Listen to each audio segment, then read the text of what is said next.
Shrimad Bhagavatam class 306 സ്കന്ധം 11 അധ്യായം 14 ഭക്തി മാഹാത്മ്യവും ധ്യാനയോഗവും.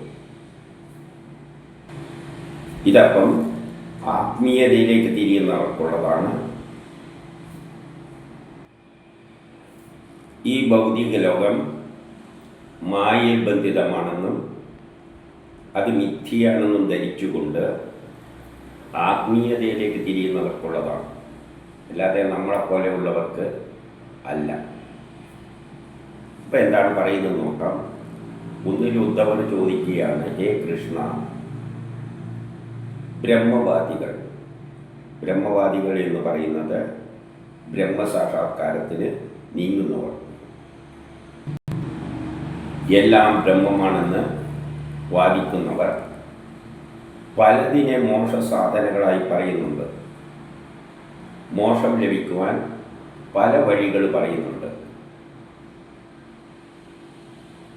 അതിൽ ഏതാണ് മുഖ്യമായത്? അങ്ങനെയുള്ള പല മാർഗങ്ങളിൽ ഏതാണ് മുഖ്യമായത്?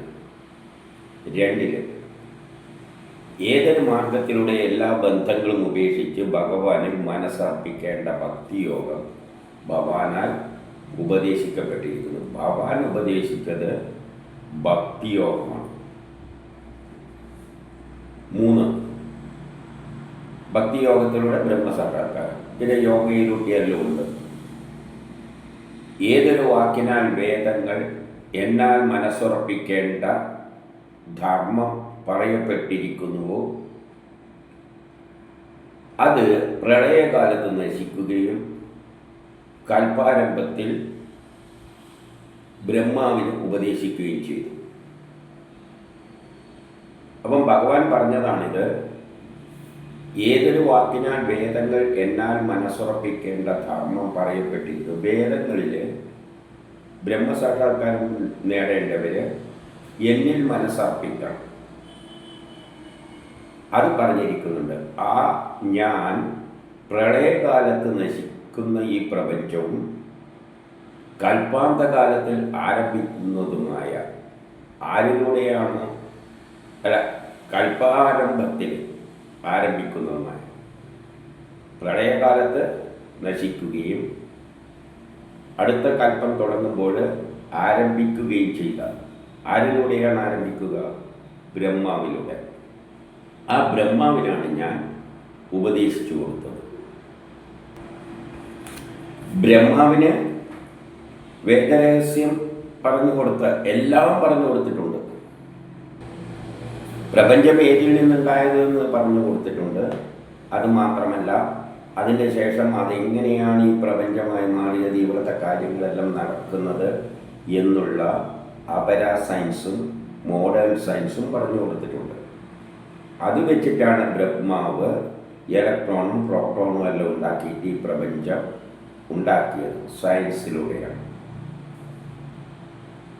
ആ വേദവാക്യങ്ങളെ ബ്രഹ്മദേവൻ തൻ്റെ മക്കളായ മനുവിന് ഉപദേശിച്ചു കൊടുത്തു. മനുവിലൂടെയാണ് പിന്നെ സൃഷ്ടിക്രമം വരുന്നത്. അവരിൽ നിന്ന് ഭൃഗുമുതലായ 7 ബ്രഹ്മർഷികളും ഗ്രഹിച്ചു. അങ്ങനെയാണ് വേദങ്ങളെല്ലാം പ്രചരിച്ചത്. അവരിൽ നിന്നും 5, 6, 7 അവരിൽ നിന്നും അവരുടെ പുത്രന്മാരായ ദേവന്മാരും മനുഷ്യന്മാർ അസുരന്മാരും ഗുഹ്യന്മാരും മനുഷ്യഗണങ്ങളും എല്ലാം സിദ്ധന്മാർ, ഗന്ധർവന്മാർ, വിദ്യാധരന്മാർ,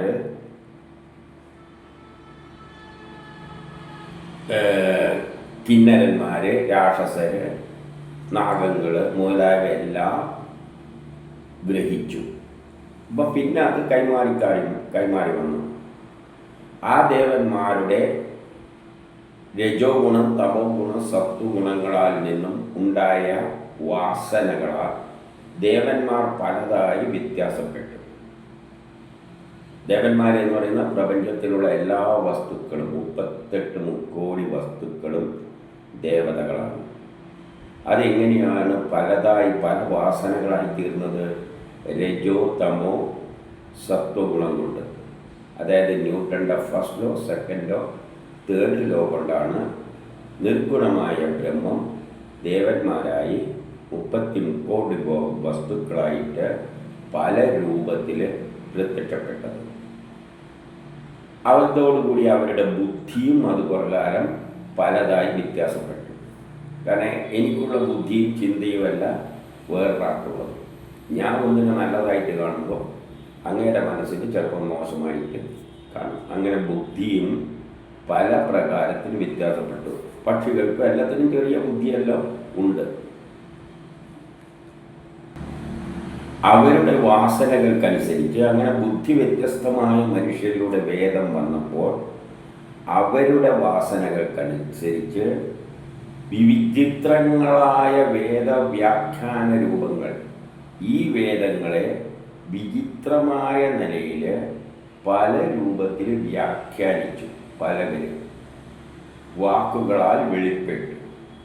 അങ്ങനെയാണ് ഇവിടെ മതങ്ങളുണ്ടായത്. വേദം മതമല്ല, വേദം സയൻസ് പുസ്തകമാണ്. പക്ഷേ അതിനെ ശരിക്കും മനസ്സിലാക്കാതെ പലവരും അവരവരോട് തോന്നുന്ന മാതിരി വിചിത്രമായ രീതിയിൽ വ്യാഖ്യാനിച്ചിട്ടുണ്ടായതാണ് അള്ളാഹ്, യഹോവ എന്നെല്ലാം പറയുന്ന, അല്ലെങ്കിൽ നമ്മൾ ഇന്ന് കാണുന്ന മതങ്ങളെല്ലാം തന്നെ. ഹിന്ദു മതം എന്ന് പറഞ്ഞാലും എല്ലാം അവരവരുടെ ഭാവനക്കനുസരിച്ച് വ്യാഖ്യാനിച്ചതാണ്. അത് വിചിത്രങ്ങളായ വേദവ്യാഖ്യാന രൂപത്തിലൂടെ വാക്കുകളാൽ പ്രത്യക്ഷപ്പെട്ടു. യഥാർത്ഥത്തിൽ ഈശ്വരൻ ഒന്നേ ഉള്ളൂ. അത് സയൻസ് പ്രതിഭാസമാണ്. അത് ജാതിയും മതമൊന്നുമല്ല. പക്ഷേ അതിനെയെല്ലാം പലതായിട്ട് ദുർവ്യാഖ്യാനിച്ചു. 8 ഇപ്രകാരം വാസനാവിശേഷം കൊണ്ട്, അപ്പോൾ ഓരോ ആളിലും അവരവരിലുള്ള വാസനാവിശേഷം കൊണ്ട് മനുഷ്യരുടെ ബുദ്ധി പരമ്പരമായി ഭിന്നമായി ഭവിച്ചു. അങ്ങനെയാണ് പരമ്പരകളിലൂടെ വരുമ്പോൾ അത് മാറി മാറി മാറി പലതായിട്ട് മാറി. മനുഷ്യർ തന്നെ പല ഗോത്രങ്ങളും പല ദേശങ്ങളും എല്ലാമായി മാറി മാറി ഹിന്ദുവായി, മുസ്ലിമായി, ക്രിസ്ത്യാനിയായി, തമിഴനായി, മലയാളിയായി, ഇങ്ങനെയുള്ള തിരുവനന്തപുരക്കാരനായി, കൊല്ലക്കാരനായി എന്നെല്ലാം പറയാൻ തുടങ്ങി. ഇതെല്ലാം പരമ്പരകൾ കൈമാറി കൈമാറി വരുമ്പോഴേക്ക് ഇതൊരു വഴിക്കായി. ശരിയായ വേദങ്ങൾ ചിലർക്ക് വേദവിരുദ്ധ അർത്ഥങ്ങളിൽ മനസ്സ് ഉള്ളവരായി വേദത്തിനെതിരായ അർത്ഥത്തിൽ ചിലവർ മനസ്സിലാക്കി. അങ്ങനെയാണ് വേദം സമൂഹത്തിലെ ഏറ്റവും താഴെയുള്ളവരും സ്ത്രീകളുമെല്ലാം പഠിക്കുകയും പഠിപ്പിക്കുകയും ചെയ്യട്ടെ എന്ന് പറഞ്ഞപ്പോൾ ഇന്നത് ഇവിടെ എത്തി. വ്യാഖ്യാനിച്ച് സ്ത്രീകൾക്ക് പാടില്ല, ഒരു വിഭാഗത്തിനെ വേദം തൊടാൻ പാടുള്ളൂ, വേദവരികൾക്കൊന്നും അർത്ഥമില്ല, അതിങ്ങനെ ചൊല്ലിക്കൊണ്ടിരിക്കുകയാണ്. അതാണ് ഭർത്താവ് മരിച്ച സ്ത്രീ സതി വേദം പറയുന്നത് എന്താണ്? സ്ത്രീയോട് അവനെ അടക്കടത്തിയിട്ട് അവൻ്റെ കാര്യം ബാക്കിയുള്ളവർ നോക്കിക്കോളും, നീ പോയിട്ട് നിൻ്റെ കുടുംബക്കാര്യം നോക്കാനാണ് പറഞ്ഞത്. അങ്ങനെ വ്യാഖ്യാനിച്ച് എല്ലാത്തിലും ബ്രഹ്മത്തെ ദർശിക്കണമെന്ന് പറഞ്ഞപ്പോൾ നമ്മുടെ ആത്മീയവാദികൾക്ക് ഹിന്ദു വേറെ, മുസ്ലിം വേറെ, ക്രിസ്ത്യാനി വേറെ, മലയാളി വേറെ, തമിഴൻ വേറെ, എല്ലാം പലതാണ്. എല്ലാത്തിലും ബ്രഹ്മത്തെ ദർശിക്കാൻ പറഞ്ഞ ഇന്ത്യയിലാണ് ഇത്രയധികം തരംതിരിവുണ്ടായിട്ടുള്ളത്. റഷ്യയിൽ ഇങ്ങനെ ഓരോ ദേശക്കാരൊന്നും പലതും, അല്ലെങ്കിൽ അമേരിക്കയിൽ ഇവിടെ ഭാഷ പോലും വ്യത്യാസമാക്കിയിട്ട് ജനത്തെ തരംതിരിച്ചു കളഞ്ഞു. ഇന്ത്യയിൽ ഒരൊക്കെ ഭാഷ, അമേരിക്കയിലെല്ലാം ഇംഗ്ലീഷാണല്ലോ, മറ്റുള്ളതൊന്നും അത്ര പ്രാധാന്യമില്ല. ഇവിടെ ഓരോ മൂലക്കും ഓരോ ഭാഷ വെച്ച് ഓരോ വിഭാഗങ്ങളായി. വേദം പറയുന്നത് എന്താണ്? എല്ലാത്തിലും ബ്രഹ്മത്തെ ദർശിക്കുക. അത് സംഭവിച്ചത് 9 പറയുകയാണ്. എൻ്റെ മായയിൽ വീണത് കൊണ്ടാണ് ഇത് സംഭവിച്ചത്. ബുദ്ധിഭ്രമിച്ച പുരുഷന്മാർക്കാണ് ബുദ്ധിഭ്രമം സംഭവിച്ചിരിക്കുന്നത്, അല്ല സ്ത്രീകൾക്കല്ല. ഈ ആത്മീയം തലക്ക് പിടിച്ചിട്ട് അടിപിടി കൂടുന്നത് പുരുഷന്മാരാണ്. സ്ത്രീകൾ അങ്ങനെയൊന്നും ദൈവത്തിൻ്റെ വ്യത്യസ്തമായിട്ട് അവരുടെ ഉള്ളിലൊരു ദൈവമുണ്ട്, അത്രയേ ഉള്ളൂ. ഇതിനെല്ലാം വ്യാഖ്യാനിച്ചിട്ട് ഉച്ചനീചത്വങ്ങളും തൊട്ടുപോയാൽ ദൈവത്തിന് അശുദ്ധമാകും, ഇങ്ങനെയെല്ലാം ദൈവത്തിന് ആർത്തോടെ സ്ത്രീകളെ കണ്ടുകൂടാ, ചില ദൈവങ്ങൾക്ക് സ്ത്രീകളെ കണ്ടാൽ തന്നെ അടക്കം വരും, ഇങ്ങനെയെല്ലാം വ്യാഖ്യാനിച്ചുണ്ടാക്കിയത് പുരുഷന്മാർ തന്നെയാണ്. അത് പിന്നെ സ്ത്രീകൾ അതിൻ്റെ പിന്നാലെ പാടി നടക്കുന്നു. ഇങ്ങനെ മായാൽ ബുദ്ധിഭ്രമിച്ച പുരുഷന്മാർ അവരവരുടെ കർമ്മത്തിനനുസരിച്ചും രുചിക്കനുസരിച്ചും ഫലത്തെയും അതിൻ്റെ സാധനങ്ങളെയും പലതരത്തിൽ പറയുന്നു. അവരുടെ കർമ്മത്തിനനുസരിച്ച് ഒരാൾ തെങ്ങ് കയറിയാൽ പിന്നെ ബാക്കിയുള്ളവനെല്ലാം മക്കളെല്ലാം തെങ്ങ് കയറിക്കൊള്ളണമെന്നായി. ഒരുത്ത രാജാവാണെങ്കിൽ പിന്നെ അവൻ്റെ മക്കളെയാണ് രാജാവുക. ഇങ്ങനെ അവനവൻ്റെ വാസനകൾക്കനുസരിച്ച് വ്യാഖ്യാനിച്ചു പോയി. ഉദാഹരണമായി അന്ന് യൂണിവേഴ്സിറ്റികളും വിദ്യാഭ്യാസ സ്ഥാനങ്ങളെല്ലാം കുറവായിരുന്നു. അച്ഛൻ തെങ്ങുകാരാണെങ്കിൽ മകനും പിന്നാലെ തെങ്ങുകാരും, അങ്ങനെ അതൊരു ജാതിയായിട്ട് മാറി. ഇന്നും ആ ടെൻഡൻസി ഇല്ലെന്ന് ചോദിച്ചു കഴിഞ്ഞാൽ അച്ഛൻ ഡോക്ടറാണെങ്കിലും മോനെയും ഡോക്ടറാക്കും, അവൻ്റെ മോനെയും ഡോക്ടറാക്കും, ഇങ്ങനെ പോവുകയാണ്. അച്ഛൻ രാഷ്ട്രീയക്കാരനാണെങ്കിൽ മോനും രാഷ്ട്രീയത്തിലേക്ക് തിരിയും. ഇതിങ്ങനെ അങ്ങ് പോവുകയാണ്. ഇത് വേദം പറയുന്നൊന്നുമല്ല, അങ്ങനെ ഉണ്ടായതാണ് ഈ ഇന്നത്തെ ബ്രാഹ്മണ ക്ഷത്രിയ വൈശ്യ ശൂദ്ര. ഇതിന് വേദവുമായിട്ട് ഒരു ബന്ധവുമില്ല. ബ്രാഹ്മണനാണെങ്കിൽ ചിന്തകരായ ആൾക്കാരാണ്, ബ്രഹ്മത്തെ പോലും മനസ്സിലാക്കാൻ കഴിവുള്ളവരാണ്. അല്ലാതെ മൂന്നും രണ്ടും കൂട്ടാൻ അറിയാത്തവൻ എങ്ങനെയാണ് ബ്രാഹ്മണനാവും? പ്രപഞ്ച രഹസ്യം മുഴുവൻ അറിയുന്നവരാണ് ബ്രാഹ്മണൻ. ഭരിക്കാൻ ധീരതയുള്ളവരാണ് ക്ഷത്രിയ. അല്ലാണ്ട് പാറ്റേനെ കാണുമ്പോൾ പേടിക്കുന്ന പിന്നെ എങ്ങനെയാണ് ക്ഷത്രിയരാവും? ഇനി എങ്ങനെയല്ല വ്യത്യാസങ്ങൾ വന്നതെന്ന് പറയുന്നു. ചിലർ നിത്യകർമ്മങ്ങളെ പുരുഷാർത്ഥങ്ങളായിട്ട് പറയുന്നു. അതായത് അച്ഛൻ തെങ്ങുകയറ്റക്കാരനാണെങ്കിൽ ബ്രഹ്മചര്യം എന്ന് പറഞ്ഞാൽ തെങ്ങ് കയറാൻ പഠിക്കുക, ഗൃഹസ്ഥാശ്രമം എന്ന് പറഞ്ഞു കഴിഞ്ഞാൽ തെങ്ങ് കയറിക്കൊണ്ട് ജീവിക്കുക, എന്നിട്ട് അതിനനുസരിച്ച് തെങ്ങ് കയറുന്ന എൻ്റെ മോളെ കെട്ടുക, ഇങ്ങനെയായി. ചിലർ കീർത്തിയുള്ളവർ, വലിയ കീർത്തി, ഞാൻ മറ്റേ ഉന്നത കുലജാതനാണെന്ന് പറഞ്ഞു കഴിഞ്ഞാൽ പിന്നെ അവൻ ആ സ്വഭാവത്തിനനുസരിച്ചാണ് പോവുക. കീർത്തിയെ പുരുഷാർത്ഥമായി കാണുക. ചിലർ കാമത്തെ ചിലന്മാർക്ക് അച്ഛൻ കാമത്തിൻ്റെ പിന്നാലെ പോവുകയാണെങ്കിൽ മകനും അതേപോലെ തന്നെ പോയിക്കോളും. ചിലർ യോഗശാസ്ത്രങ്ങളിൽ സത്യത്തെ കാണുന്നു. ചിലവരെന്ന് പറഞ്ഞാൽ ജീവിത ലക്ഷ്യം എന്ന് പറഞ്ഞാൽ ബ്രഹ്മസാക്ഷാത്കാരമാണ്. അതുകൊണ്ട് ആ വഴിക്കെന്ന് പോകും. മക്കളും അതേമാതിരി തന്നെ പോകും. വേറെ ചില ബാഹ്യേന്ദ്രിയങ്ങളെ അടക്കണം എന്ന് പറയുന്നു. ചിലവർ നമ്മളെ പുറത്തുള്ള ഇന്ദ്രിയങ്ങളെല്ലാം അടക്കിയാൽ മതി. അതായത് അമ്പലത്തിൽ പോകുമ്പോൾ കുളിക്കണം, വെള്ള വസ്ത്രം കൊടുക്കണം, അവിടെ എത്തുമ്പോൾ ചിലപ്പോൾ നടുവിലൊന്നും ഇങ്ങനെ കെട്ടണം എന്ന് പറയും. ചിലപ്പം പറയും ഷർട്ടൊന്ന് ഊരണം എന്നിട്ട് അങ്ങോട്ട് കയറാൻ പറ്റുന്നു. കാരണം ഇതെല്ലാം ദേവനാണ്, അലർജിയാണ്, ഷർട്ടല്ല. എന്തെല്ലാം ആചാരങ്ങളാണ്. ഷർട്ട് ദേവൻ അലർജിയാണ്.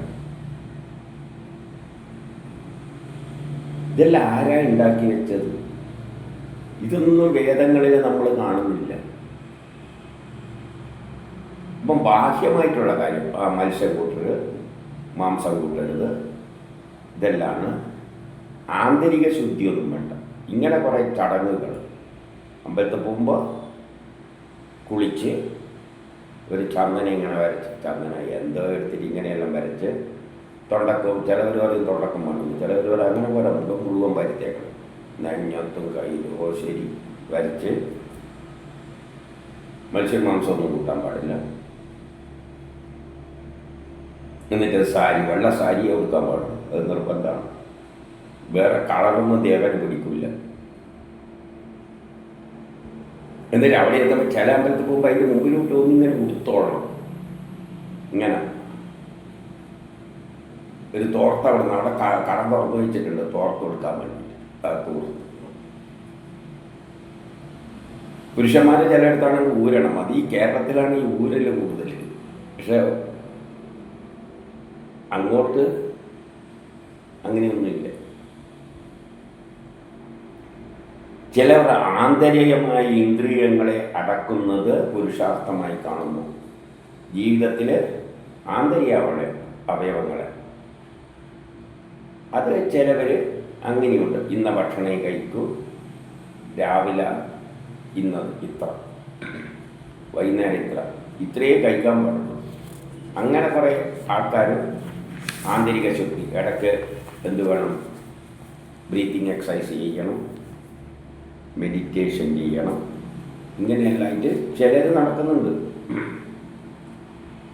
ചിലർ ഐശ്വര്യത്തിൻ്റെ അടിസ്ഥാനത്തിലാണ് പുരുഷാർത്ഥങ്ങളെ തീരുമാനിച്ചിട്ടുള്ളത്. ചിലർ ദാനത്തിൻ്റെ അടിസ്ഥാനത്തിൽ. നമ്മൾ ഭയങ്കര ദാനം, നമ്മളെ ഫാമിലിപരമായിട്ട് ദാനം കൊടുക്കുന്നവരാണ്. ഇങ്ങനെയുള്ള ജീവിതത്തിൻ്റെ ലക്ഷ്യം യാഗത്തിനെയും തപസ്സിനെയും എല്ലാം ചിലർ ഇതേപോലെ പുരുഷാർത്ഥങ്ങൾ, അങ്ങനെ പലതരത്തിൽ ഓരോ വിശ്വാസങ്ങളാണ്.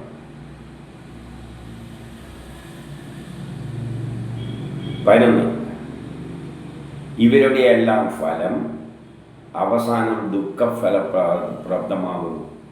ഇങ്ങനെ എന്ത് വേഷം കെട്ടിക്കഴിഞ്ഞാലും ഇവർക്കൊരിക്കലും സമാധാനം കിട്ടാൻ പോകുന്നില്ല. അവസാനം വരെ ദുഃഖം തന്നെയാണ് ഫലം. ഇങ്ങനെ എന്ത് വേഷം കെട്ടിക്കോട്ടെ, ദുഃഖമേ ഫലമുള്ളൂ. എന്നിട്ട് അവസാനം വന്നിട്ട് ജ്യോത്സ്യരെടുത്ത് പറയും, ഞാൻ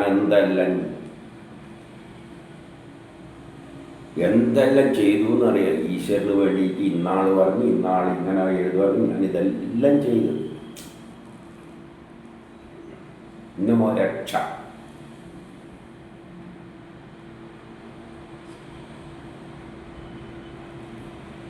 ഇനി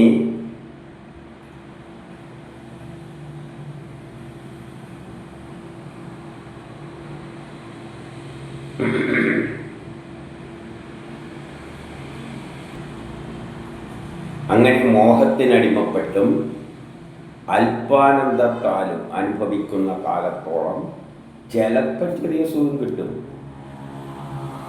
നമ്മൾ പറയുന്ന കേട്ടില്ല, ഭയങ്കര ടെൻഷനായിരുന്നു, അമ്പലത്തിൽ പോയി വന്നപ്പോൾ ഒരു ചെറിയ സമാധാനം കിട്ടിയിട്ടുണ്ട്. കാരണം അവനവൻ്റെ മനസ്സ് കുറച്ച് ശുദ്ധമാക്കിയ ആ സമയത്ത്, അതുകൊണ്ടാണ് ഇത് സംഭവിച്ചത്. ആകെ എല്ലാവരെയും മേക്കിട്ട് കയറുന്ന ആൾക്കാരായിരിക്കും. എന്നിട്ട് അമ്പലത്തിൽ പോകുമ്പോൾ ഒന്ന് കുളിച്ച് ശുദ്ധമായിട്ട് അവിടെ എത്തുമ്പോൾ ഈശ്വര എന്ന നേരം മേക്കിട്ട് കണ്ട ചിന്ത അധികം വരില്ല. ചിലവർക്ക് അവിടെയും വരും.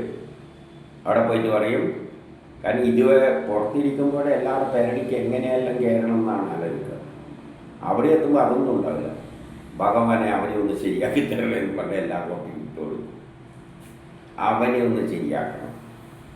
ഞാൻ വേണ്ടിക്ക് ഈ എന്ത് വേണമെങ്കിലും കോഴീനെ നിയമം അനുസരിക്കുമല്ലോ, നിയമ തടസ്സമുള്ളൂ. ഇതെല്ലാം ഈ പ്രശ്നം. അല്ലെങ്കിൽ ആരെയും വേണ്ടിക്കൽ ബലി തന്നേക്കാം, നിയമം അനുശാസിക്കുന്ന വിധത്തിൽ. കോഴീനെ അറക്കാമെങ്കിൽ കോഴീനെ, അല്ല നിയമം നോക്കിയിട്ട് അതുവഴി ഞാൻ തന്നേക്കാം, അല്ലെങ്കിൽ വേണ്ടിക്ക് കൊല തന്നേക്കാം. അനുഭവിക്കുന്ന കാലത്തോളം, ഇങ്ങനെ അല്പാനന്ദത്തോടെ അനുഭവിക്കുന്ന കാലത്തോളം അസൂയ മുതലായ ദുഃഖങ്ങൾ നിറഞ്ഞവയാണ്. അവനെല്ലാം അസൂയയും കുശുമ്പും മാത്രമാണ് ഉള്ളിലുള്ളത്. വെറുതെ ആത്മീയവാദി എന്നും പറഞ്ഞുകൊണ്ട് ദൈവത്തിൻ്റെ പിന്നാലെ ദൈവത്തെ കഷ്ടപ്പെടുത്താൻ വേണ്ടി നടക്കുകയാണ്. അവിടെ പോയിട്ട് ദൈവത്തിന് ഉറങ്ങാൻ സമയം കൊടുക്കില്ല. എൻ്റെ അത് ചെയ്ത് തരണം, എൻ്റെ ഇത് ചെയ്ത് തരണം എന്നെല്ലാം പറഞ്ഞുകൊണ്ട്. എന്നാൽ എന്നിൽ മനസ്സർപ്പിച്ചവനും എല്ലാ വിഷയസുഖങ്ങളിലും സ്ഥിരചിത്തനുമായവന് അപ്പോൾ എന്നെ മനസ്സിലാക്കിച്ചിട്ട് എന്തെല്ലാം നിങ്ങൾക്ക് ഇപ്പോഴുണ്ടോ അതിൽ ഉറച്ച മനസ്സ്, അതിൽ കൂടുതൽ എനിക്കൊന്നും വേണ്ട, ഇപ്പോൾ ഉള്ളത് തന്നെ കൂടുതലാണെന്ന് വേണ്ടിക്കങ്ങ് പറഞ്ഞേക്കാം. ഈ സ്ഥിര ചിത്തയുള്ളവന് ഞാൻ പരമാനന്ദ സ്വരൂപമായി പ്രകാശിക്കുന്നു. അവനിലാണ് ഞാൻ പ്രകാശിക്കുന്നത് ഭക്തി രൂപത്തിൽ. അവനാണ് ആത്മീയവാദി. സ്ഥിര ചിത്തതയോടുകൂടി ചെന്നിട്ട് അങ്ങയെ ആശ്രയിക്കുക. എല്ലാം അങ്ങിലേക്ക് ഞാൻ അർപ്പിക്കുന്നു. അർപ്പിക്കുന്നതെന്നാണ് എൻ്റെ കഷ്ടമെല്ലാം അങ്ങ് അർപ്പിച്ചിട്ട് അതിന് പരിഹാരം ഉണ്ടാക്കേണ്ടതെന്നല്ല. എനിക്ക് കഷ്ടമില്ല ദുഃഖമില്ല എന്തുണ്ടെങ്കിലും അതെല്ലാം അങ്ങ് തീരുമാനിക്കുന്ന പോലെ ഞാൻ ചെയ്യാൻ അനുഭവിക്കാൻ ബാധ്യസ്ഥനാണ്. അങ്ങ് തീരുമാനിച്ചതാണ്. ഞാൻ ശിരസ വഹിക്കുന്നു. ഈ ഒരു സമീപനത്തോടെ പേരും ചെന്നാൽ മാത്രമേ പരമാനന്ദ സ്വരൂപനായി അദ്ദേഹം ഉള്ളിൽ പ്രകാശിക്കുകയുള്ളൂ. അത് വിഷയസുഖം അനുഭവിക്കുന്നതിന് എങ്ങനെ ഉണ്ടാകും? ഈ സുഖം അനുഭവിക്കുന്ന സുഖത്തിന് വേണ്ടി നടക്കുന്ന എൻ്റെ മകൾക്ക് കല്യാണം നടക്കണം, എൻ്റെ മകന് ജോലി കിട്ടണം, എനിക്ക് പ്രമോഷൻ കിട്ടണം, മറ്റവനെ പാരവെക്കണം, മറ്റവനൊന്ന് പിന്നൊന്ന് കൊടുക്കണം, അവനെ ചുറ്റൊടുക്കണം, അവൻ്റെ തലയിൽ എടുത്തി വീഴണം, ഇതെല്ലാം പറയുന്നവർക്ക് എങ്ങനെ ഉണ്ടാകും ഈ പറയുന്ന ഗുണം?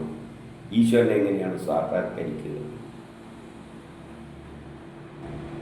13 ദരിദ്രനും,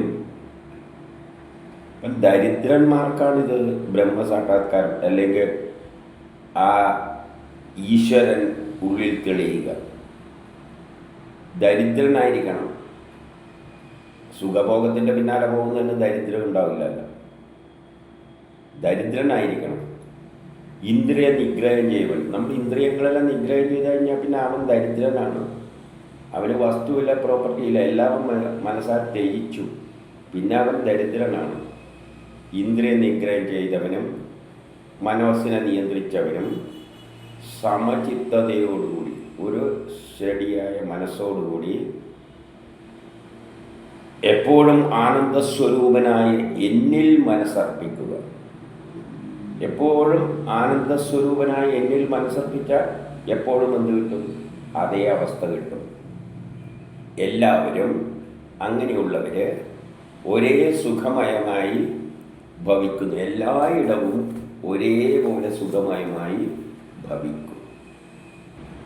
അങ്ങനെയുള്ളവൻ പട്ടിണിയിലായാലും കാരാഗ്രഹത്തിലായാലും ആശുപത്രി കിടക്കയിലായാലും മരണക്കിടക്കയിലായാലും അവന് സുഖമായിരിക്കും. കാരണം അവൻ ആ ഈശ്വരനിൽ മനസ്സർപ്പിച്ചിട്ടാണ് നീങ്ങുന്നത്. അവന് ഈശ്വരനെ വേണ്ടു. ഈ ശരീരത്തിൽ അവന് താല്പര്യമില്ല. രോഗം പിടിക്കുന്നത് ശരീരത്തിലാണ്. ദാരിദ്ര്യമെല്ലാം ശരീരത്തിനും മനസ്സിനുമാണ്. ഇവൻ ആ മനസ്സെല്ലാം ഈശ്വരനിൽ അർപ്പിച്ചിരിക്കുകയാണ്. ഇനി 14 എന്നാൽ മനസ്സർപ്പിച്ചവൻ, എന്നിൽ മനസ്സർപ്പിച്ചവന് പരബ്രഹ്മ പദം പോലും ഇച്ഛിക്കുന്നില്ല. അവന് എനിക്ക് പരബ്രഹ്മമായി മാറണം. ബ്രഹ്മസാക്ഷാത്കാരം എന്ന് പറഞ്ഞാൽ ബ്രഹ്മത്തിൽ ലയിക്കുക, അല്ലാതെ ഞാൻ തന്നെ ബ്രഹ്മമായി മാറണം എന്നുള്ള അവസ്ഥയൊന്നും അവന്, ചിന്തയൊന്നും അവന് ഇല്ല. അല്ലാതെ അവൻ കയറിയിട്ട് ഞാൻ ശിവനാണ്, ഞാൻ കൃഷ്ണനാണ്, ഞാൻ ദൈവമാണെന്നൊന്നും പറഞ്ഞ് നടക്കില്ല. ഇന്ദ്രലോകവും അവന് വേണ്ട. ഇന്ദ്രനെ ജയിച്ചിട്ട് ആ സ്ഥലം വേണമെന്നുള്ള ആഗ്രഹവും അവനില്ല. അഖണ്ഡ പ്രപഞ്ചത്തിൻ്റെ അധിപനാകണമെന്നുള്ള ആഗ്രഹമൊന്നും അവനില്ല. യോഗസിദ്ധി വേണമെന്നില്ല. മോക്ഷത്തെ പോലും അവൻ ഇച്ഛിക്കുന്നുള്ളൂ. എനിക്ക് മോക്ഷം നൽകണമെന്ന് പോലും അത് ചോദിക്കില്ല. അവൻ വിരക്തി വരുന്നു, ആ ബ്രഹ്മമേ എന്ന് വെച്ച് അതിൽ തന്നെ ലയിച്ചിരിക്കുന്നു. അല്ല മോക്ഷം വേണമെന്ന് പോലും, മോക്ഷം വേണമെന്ന് ആഗ്രഹിക്കുന്നതും ഒരു ഇച്ഛയാണ്. എനിക്ക് ബ്രഹ്മസാക്ഷാത്കാരം നേടണമെന്നതും ആഗ്രഹവും ഒരു ഇച്ഛയാണ്.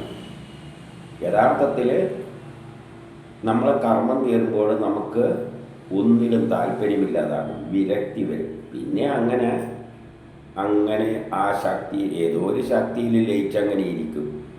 അവന് ഒരാഗ്രഹവുമില്ല. അവനാണ് ബ്രഹ്മസാക്ഷാത്കാരം കിട്ടുന്നത്. അതാണ് ആത്മീയത. അതാണ് സനാതനധർമ്മം പറയുന്ന ആത്മീയത. ഇനി 15 പറയുകയാണ്, ഭക്തനായ നീ എനിക്ക് പ്രിയനായതുപോലെ പുത്രനായ ബ്രഹ്മദേവൻ എനിക്ക് പ്രിയനല്ല. ഉദ്ധവനോട് പറയാണ്, നീ എന്നെ തന്നെ ആശ്രയിച്ചു, അതുകൊണ്ട് നീ എനിക്ക് പ്രിയനാണ്. ബ്രഹ്മദേവൻ പോലും എനിക്ക് പ്രിയനല്ല. കാരണം ബ്രഹ്മദേവനെല്ലാം എന്നെപ്പോലെ, അതായത് പ്രമോദനെ പോലെ ഓരോ സൃഷ്ടി ഓരോ കർമ്മം ചെയ്യാൻ വേണ്ടിയിട്ട് ജനിപ്പിച്ചിട്ടതാണ്. ജനിച്ചു എന്നൊന്നും പറയരുത്, അത് ബലമാണ്. ബലത്തിൻ്റെ ഉത്ഭവം, സൃഷ്ടിക്ക് പിന്നിലുള്ള ശക്തി, അത് സൃഷ്ടി ചെയ്യുന്ന ഒരു ശക്തി, ഒരു ജോലിക്കാരൻ. അല്ലാതെ എനിക്ക് അങ്ങേരോട് വലിയ താല്പര്യമില്ല, പ്രമോദോടും വലിയ താല്പര്യമൊന്നുമില്ല. പക്ഷെ അങ്ങേരിൽ മനസ്സർപ്പിച്ച് നീങ്ങുന്നവരോട് അദ്ദേഹത്തിന് ഭക്തി കൂടുതലാണ്.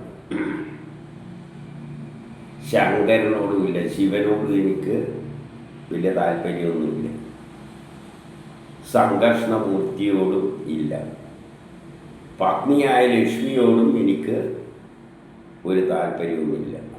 ലക്ഷ്മി ആരാണ്? പുരുഷനും പ്രകൃതിയും.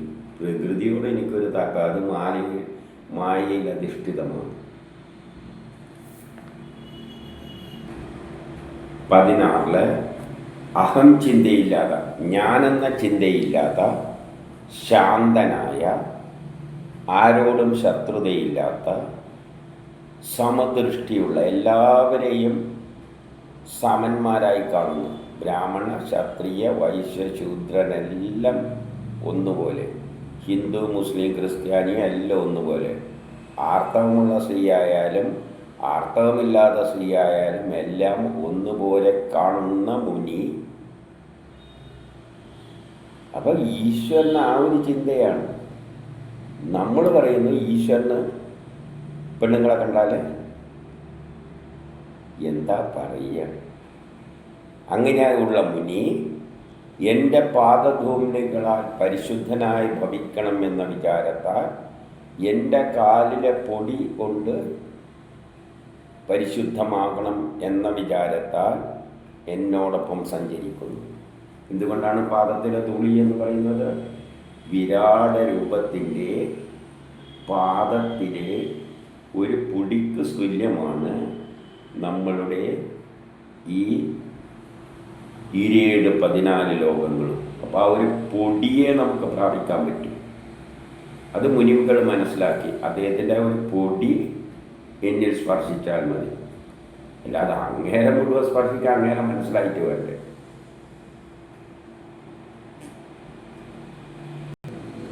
അങ്ങേരൊപ്പം സഞ്ചരിക്കുന്നു എന്ന് പറഞ്ഞാൽ അങ്ങേര് കാലമാണ്. അപ്പം കാലത്തോടൊപ്പം സഞ്ചരിക്കുകയാണ്. ആയതിനാൽ ദരിദ്രനും 17 പറയണം. അപ്പം ദാരിദ്ര്യമാണ് പ്രധാനം. നമ്മളെല്ലാം ഉപേക്ഷിച്ചിട്ട് തെണ്ടിയായി മാറണം. ഈ വസ്ത്രമടക്കം എടുത്ത് കളയണം, കണ്ണടയടക്കം എടുത്ത് കളയണം, ബന്ധങ്ങളെല്ലാം മുറിച്ചു മാറ്റണം. അപ്പോൾ ശുദ്ധമായ തെണ്ടി. ആ തെണ്ടിയാണ് ഈശ്വരനുമായിട്ട് അടുപ്പമുള്ളത്.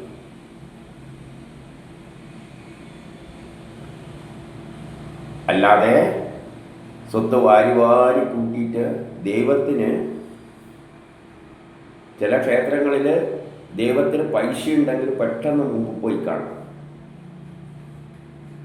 പൈസ ഉണ്ടെങ്കിൽ ദൈവത്തെ നേരെ വേറെ തന്നെ വഴി വെച്ചിരിക്കുകയാണ്. പൈസയുള്ളവർക്ക് ദൈവത്തോട് അടുക്കുന്നത് പൈസ കൂടുന്നതനുസരിച്ചാണ്. പിന്നെ കുറേ പൈസ, അത് കേരളത്തിന് പുറത്തുള്ള വലിയ പൈസയുള്ള ചാക്ക് കെട്ടി പൈസ തരുന്നവരാണെങ്കിൽ ദൈവത്തിനെയും കാണണ്ട. അതിലും വലിയ മൂത്താൾ അടുത്തിരിക്കുന്നുണ്ട്, തന്ത്രങ്ങളെല്ലാം അറിഞ്ഞിട്ട്. അദ്ദേഹത്തെ പോയി കണ്ടിട്ട് ചെയ്താൽ മതി. ദൈവത്തിൻ്റെ അടുത്ത് പോകേണ്ട കാര്യമൊന്നുമില്ല, എല്ലാം അദ്ദേഹത്തിലാണ്. ഇപ്പം മുഖ്യമന്ത്രിനെ കാണേണ്ട ആവശ്യമൊന്നുമില്ല. അവിടെ അടുത്തൊരാളിരിക്കുന്നുണ്ട്, പി എനെ കണ്ടായിരുന്നു. മുഖ്യമന്ത്രിനെ കണ്ട ആവശ്യമില്ല. അവരെ അവിടെ ഒരു കക്ഷി ഇരിക്കട്ടെ, തന്ത്രമെല്ലാം അറിഞ്ഞിട്ട് ഞാൻ ഇങ്ങേരുടെ എന്തുവാണ് അവിടെ കൊണ്ട് കൊടുത്താൽ മതി. ഇങ്ങനെയെല്ലാം ആക്കി വെച്ചിട്ടുണ്ട്.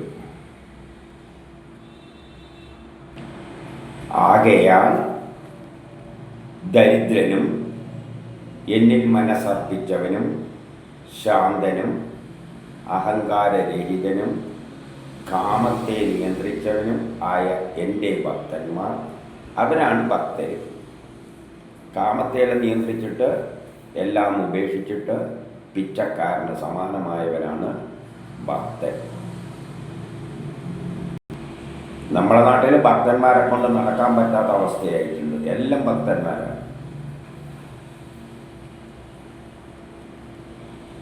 ആയ എൻ്റെ ഭക്തന്മാർ ആഗ്രഹമില്ലാതെ, അവർക്ക് ഒരാഗ്രഹവും ഇല്ല. നമ്മുടെ നാട്ടിലെ ഭക്തന്മാർക്ക് ആഗ്രഹമേ ഉള്ളൂ.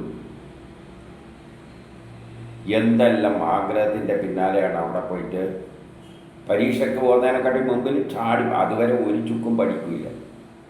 പരീക്ഷേൻ്റെ അന്ന് കുളിച്ച് ഭക്തിയെല്ലാം ചെയ്ത് മോനെ മോളെ അവിടെ പോയി നല്ലോണം പ്രാർത്ഥിച്ചോണം കേട്ടോ, എന്നിട്ട് പോകണം. ഇവിടെ പഠിക്കാതെയാണ് പോകുന്നത്. ഇത് ദൈവം ഇവൻ്റെ അവിടെ വന്നിരുന്നിട്ട് ഇവൻ്റെ കൈ പിടിപ്പിച്ച് കയറിപ്പിക്കണം. ഇതാണ് ഈശ്വരൻ്റെ ജോലി. എന്താ ഇവർ വിചാരിക്കുന്നത്? ഈശ്വരനെ എത്ര താഴ്ത്തിക്കെട്ടാമോ അതിൻ്റെ അവസാന അറ്റത്തിലേക്ക് താഴ്ത്തിക്കെട്ടിയല്ലേ നമ്മൾ ചെയ്യുന്നത്. ഇതിവിടെ ഭാഗവതം പറയുന്നു, ഇതൊന്നും അങ്ങേരെ അടുത്ത് നടക്കില്ല. നിങ്ങളുടെ ഈ കുതന്ത്രങ്ങളും തട്ടിപ്പും വെട്ടിപ്പും എല്ലാം രാഷ്ട്രീയക്കാരുടെ അടുത്ത് പോയി കാണിച്ചോ. എൻ്റെ അടുത്ത് ഈ പരിപാടിയൊന്നും വേവില്ല. ആഗ്രഹമില്ലാതെ ഏത് സുഖം അനുഭവിക്കുന്നു. ഇങ്ങനെ എല്ലാം ഉപേക്ഷിച്ച് ദരിദ്രനായി അദ്ദേഹത്തിൽ മനസ്സർപ്പിച്ച് നമുക്കെന്ത് സുഖം കിട്ടുന്നു, ആഗ്രഹമൊന്നുമില്ലാതെ എന്ത് സുഖം കിട്ടുന്നുവോ ആ സുഖം അന്യർക്ക് ലഭ്യമല്ല. ആഗ്രഹമില്ലാതായാൽ തന്നെ നമുക്ക് സുഖമായി. ആഗ്രഹമാണ് ഈ ദുഃഖത്തിന് കാരണം. അതുകൊണ്ട് ആഗ്രഹങ്ങൾ ഉപേക്ഷിക്കുക. അത് തന്നെ ചെയ്താൽ മതി. ആ പിച്ചക്കാരുണ്ടല്ലോ റോട്ടുമ്മ കിടക്കുന്ന, അവർക്കറിയാം ഞാനിനെ ആഗ്രഹിച്ചിട്ട് ഒരു കാര്യമില്ല. അവർക്ക് എത്ര സുഖമാണെന്നറിയും. അതുകൊണ്ടാണ് അവർ രാത്രിയെല്ലാം കിടന്നുറങ്ങുന്നത് കണ്ടാൽ കൊതുക് കടിച്ചാൽ അവർക്ക് പ്രശ്നമില്ല. ആ തിണ്ണയിൽ സിയും വേണ്ട, ഒരു ചുക്കുമുണ്ട്. എന്ത് സുഖത്തിലാണ് നമ്മൾ അന്തം വിട്ടു. എന്തുകൊണ്ടാണത്? അവനാഗ്രഹമില്ല. അവന് കൊതുവിരി പോലും വേണ്ട. ഭക്ഷണവും ചിലപ്പം കഴിച്ചിട്ടുണ്ടാവില്ല. ഒരു ദിവസമായിട്ട് നല്ല ഭക്ഷണമൊന്നും കിട്ടിയിട്ടുണ്ടാവില്ല. അപ്പം ആഗ്രഹമില്ലാതെ ആയാൽ തന്നെ ഭക്തിയായി. ശരിയായ ഭക്തി അതാണ്.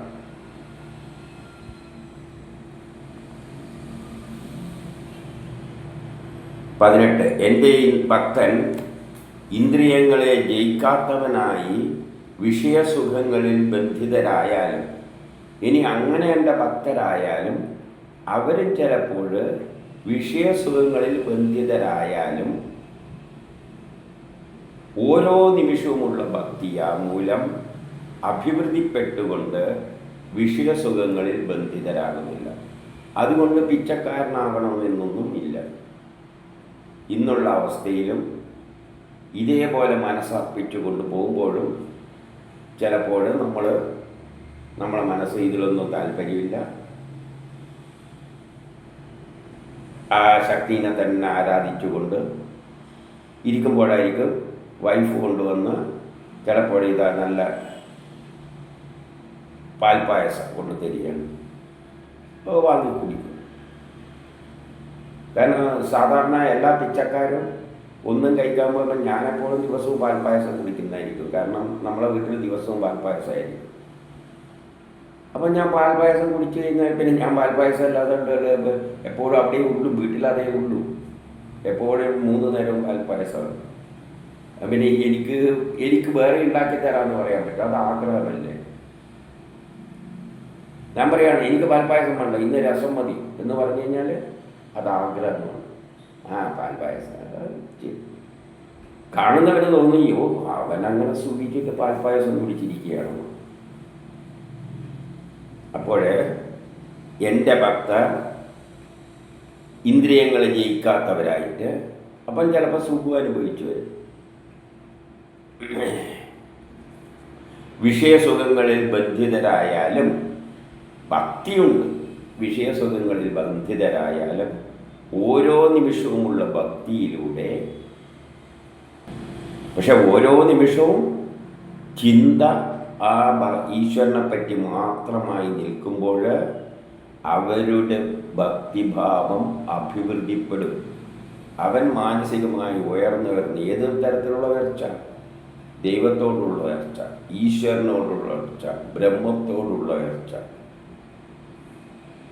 വിഷയസുഖങ്ങളിൽ ബന്ധിതരാകില്ല. അവന് വിഷയസുഖങ്ങളിലൊന്നും താല്പര്യമില്ല.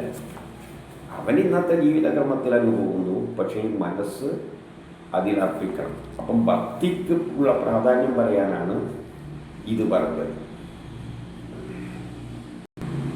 19. നല്ലവണ്ണം ജ്വലിക്കുന്ന അഗ്നി എങ്ങനെ വിറകിനെ പൂർണ്ണമായും ഭസ്മമാക്കുന്നുവോ അതുപോലെ എന്നിലുള്ള ഭക്തി പാപങ്ങളെ ഇല്ലാതാക്കാം. എന്നാൽ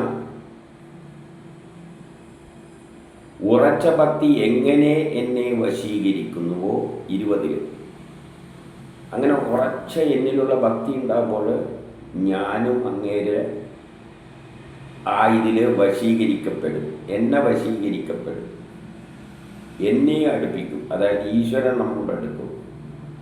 എന്നിൽ ഉറച്ച ഭക്തി എങ്ങനെ എന്നെ വശീകരിക്കുന്നുവോ അതുപോലെ സാഖ്യദർശനത്തിലൂടെയും ധർമ്മം, വേദ പഠനം, തപസ്, ത്യാഗം ഇവ കൊണ്ടൊന്നും വശീകരിക്കാൻ കഴിയില്ല. അദ്ദേഹത്തെ വശീകരിക്കാനുള്ള ഏറ്റവും നല്ല വഴി നമ്മുടെ മനസ്സ് അങ്ങയിൽ അർപ്പിക്കുക, മറ്റുള്ളവരിലേക്ക് പോകരുത്. ഭാര്യ മക്കൾ ഇതെല്ലാം വിട്ടിട്ട് മനസ്സെപ്പോഴും ഈശ്വരനെ.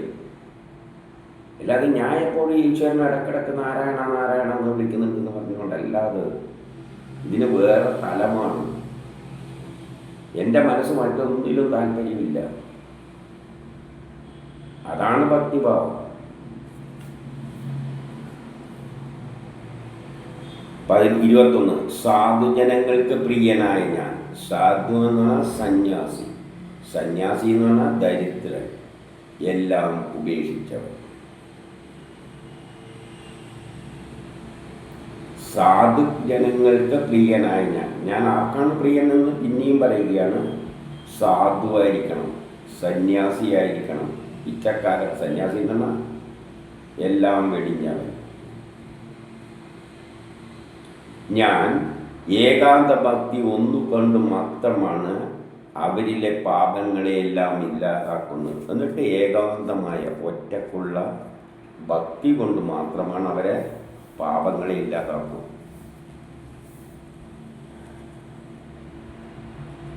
22. സത്യം, ദയ ഇവയോടുകൂടിയ ധർമ്മമോ തപസ്സോ വിദ്യയോ എന്നിൽ ഭക്തിയില്ലാത്ത ചിന്തകളോട് കൂടിയതെങ്കിൽ അവരെ നല്ലവണ്ണം പരിശുദ്ധമാക്കില്ല. നിങ്ങൾ സത്യവാദിയാണ്, ദയുള്ളവനാണ്, ധർമ്മം അനുഷ്ഠിക്കുന്നവനാണ്, തപസ്സനുഷ്ഠിക്കുന്നവനാണ്, നല്ല ജ്ഞാനം നേടിയവനാണ്.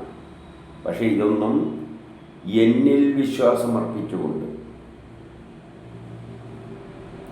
ഇതിൻ്റെ എല്ലാം പിന്നിലൊരു ശക്തിയുണ്ട് എന്ന തത്വം മനസ്സിലാക്കാതെയുള്ള ചിത്തത്തോടു കൂടിയെങ്കിൽ അവരെ ഞാൻ പരിശുദ്ധരാക്കില്ല. അതുകൊണ്ടാണ് ശാസ്ത്രജ്ഞന്മാരും പരാജയപ്പെട്ടു പോയത്.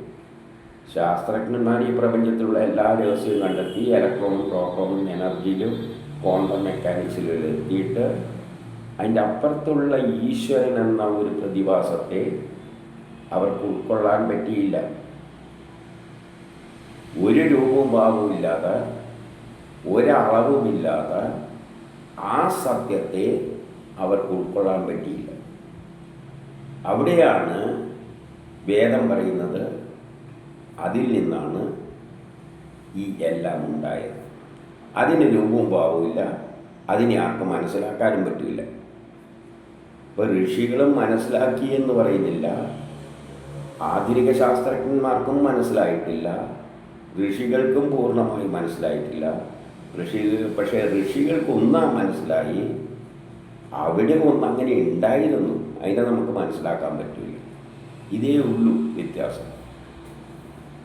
ആ ബ്രഹ്മത്തെ ശാസ്ത്രലോകത്തിന് ഉൾക്കൊള്ളാൻ പറ്റാത്തതുകൊണ്ട് അവരെ പാപമൊന്നും മാറിയില്ല. അവർ ദുഃഖിച്ചിട്ട് എല്ലാം കളഞ്ഞു കെട്ടിയിട്ടിട്ട് എറിഞ്ഞിട്ട് പോയി. ഇനി 23 ഭക്തിയില്ലാത്ത മനസ്സുരുകണം, മനസ്സുരുകി പോകണം. മനസ്സുരുക്കുക എന്ന് പറഞ്ഞാൽ മനസ്സുരുകിയിട്ട് കരയുക എന്നുള്ളതല്ല. മനസ്സുരുകി പോകുക എന്ന് പറഞ്ഞാൽ ഇല്ലാതാവുകയാണ്. മനസ്സ് പോലും ഇല്ല, രോമാഞ്ചം ഉണ്ടാകാതെ. അപ്പം നമ്മൾ രോമാഞ്ചം ഉണ്ടാവുക എന്ന് പറഞ്ഞാൽ ഒരു വലിയൊരു അനുഭൂതി ഉണ്ടാവുക, ആനന്ദാശ്രു കണ്ണിൽ നിന്ന് വരിക. അപ്പം നമ്മൾ അറിയാതെ തന്നെ കണ്ണിൽ നിന്ന് വെള്ളം വരാൻ തുടങ്ങും. ഈ ബ്രഹ്മസാക്ഷാത്കാരം നേടുന്ന അവസരത്തിൽ കണ്ണിൽ നിന്നെല്ലാം വെള്ളമെല്ലാം ചാടാൻ തുടങ്ങും. അങ്ങനെ ഇല്ലാതെ എങ്ങനെയാണ് ഈ നമ്മളിപ്പോൾ പറഞ്ഞ തരത്തിലുള്ള ആ ഒരവസ്ഥ പ്രാപിക്കുക? അത് പ്രാപിക്കാൻ പറ്റില്ല. ആ ഈശ്വരനെ മനസ്സിലാക്കിയാലുള്ള അവസ്ഥ, ആ അവസ്ഥ എത്തുമ്പോൾ നമ്മളെ മനസ്സിൽ നിന്നെല്ലാം അറിയാതെ കണ്ണിൽ നിന്ന് വെള്ളം പോകും.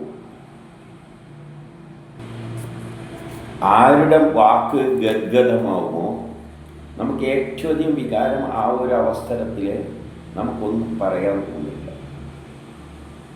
അത്തരം ഒരവസ്ഥ. അങ്ങനെ ഗദ്ഗതമാകുന്നില്ലയോ, ആരുടെ മനസ്സ് ദ്രവിക്കുന്നില്ലയോ, നേരത്തെ പറഞ്ഞ മാതിരി വീണ്ടും വീണ്ടും കരയുന്നില്ലോ, കണ്ണിൽ നിന്ന് വെള്ളം വരും, ചിലപ്പോൾ ചിരിച്ചു പോകും,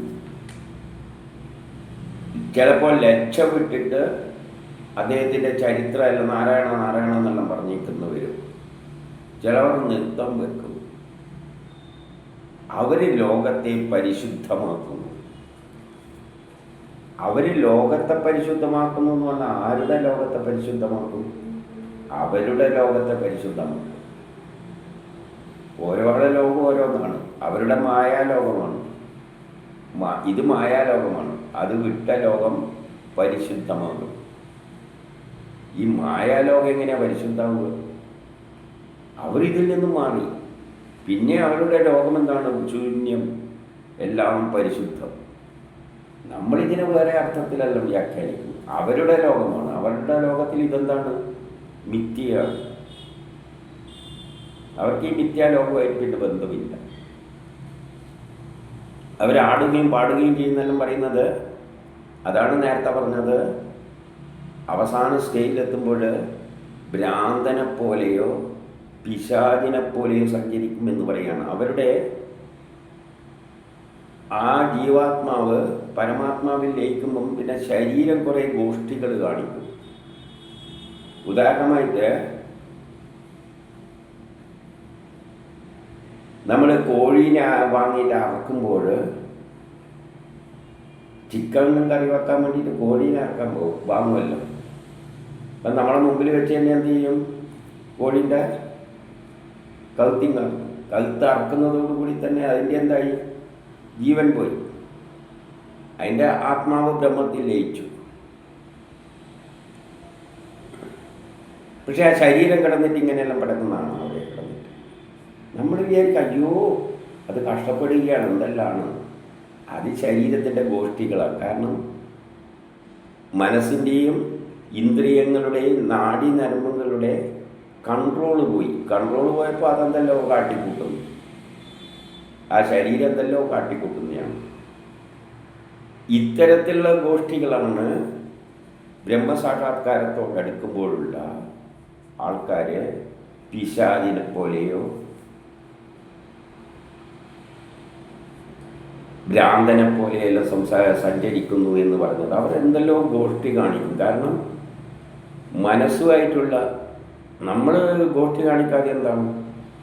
ആരൊക്കെ വരുമ്പോൾ ഇങ്ങനെ ചൂണ്ടുന്ന എന്തുകൊണ്ടാണ്? നമ്മളെ മനസ്സൊന്ന് നാഡികളിലൂടെ സന്ദേശം വന്ന് കയ്യോട് പറയാൻ അങ്ങോട്ട് ചൂണ്ട്. അപ്പം നമ്മൾ അങ്ങോട്ട് ചൂണ്ടും. ഇടിക്കാൻ പറയുമ്പോൾ ഇടിക്കും. ആ ബന്ധം തീർന്നു കഴിഞ്ഞാൽ പിന്നെ ശരീരം കാട്ടുന്നത് തലപോയ കോഴി കാട്ടിക്കൂട്ടുന്ന മാതിരിയാണ്. അങ്ങനെയാണ് കണ്ണിലൂട്ട വെള്ളം വരുന്നതും അതും ഇതുമല്ല.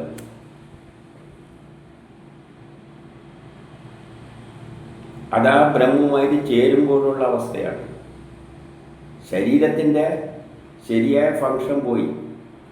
അപ്പം നാഡികളെല്ലാം അവരവർക്ക് തോന്നുന്ന കാര്യങ്ങളെല്ലാം കാട്ടിക്കൂട്ടും. ഗ്രന്ഥികളെ എന്തെല്ലാം റെസ്പോണ്ട് ചെയ്യും. അതാണത്. 25.